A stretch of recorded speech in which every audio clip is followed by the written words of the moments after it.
Henry Clay Farmer's father gave him a present when he turned 15, a horse and a baggage wagon.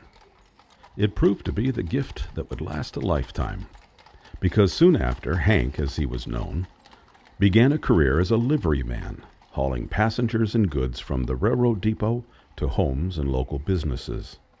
The old mare Belle, said the local newspaper, was a familiar figure on our streets, with young farmer perched on trunks and baggage.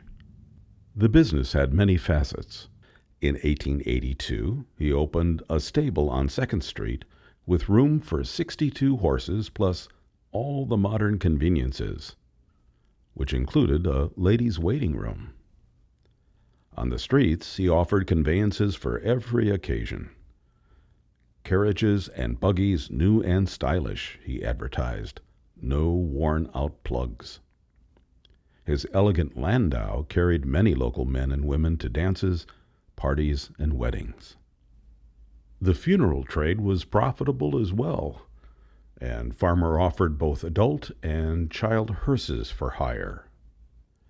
Over the years, he bought and sold horses, gaining a reputation as a good judge of stock as he traveled throughout the Midwest in search of the finest teams. His gray geldings often won first prize as best carriage horses at the Washington County Fair. He also offered ice hauling and blacksmith services.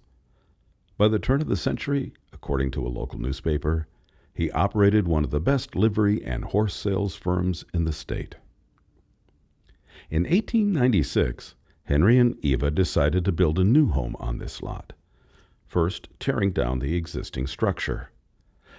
They hired local contractor William Bieging to build a handsome, new, and modern residence, as a local newspaper called it. The home is a bow to the classical revival style, including the cornice with modillions and dentils, the refined Doric columns on the porch, and the Palladian window in the upper gable end. And to shelter arrivals by horse or engine, a porte-cochère on the south side. That seems especially appropriate for a man who dealt in horses and had the finest rig in town. The wood siding is unusual, with alternating widths to the clapboard, giving an unusual texture and shadow to the house.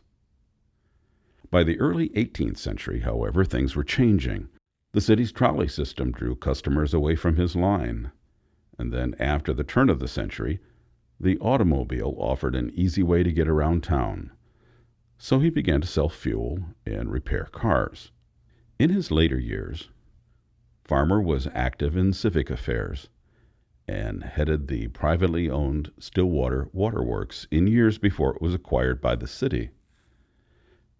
Henry Clay Farmer died in 1914 and was eulogized as a progressive, wide-awake citizen. He was honored by the City Waterworks Board, which dedicated the Henry Clay Farmer Fountain in his name. Built in 1934, it is located on 2nd Street, just across from the Lowell Inn.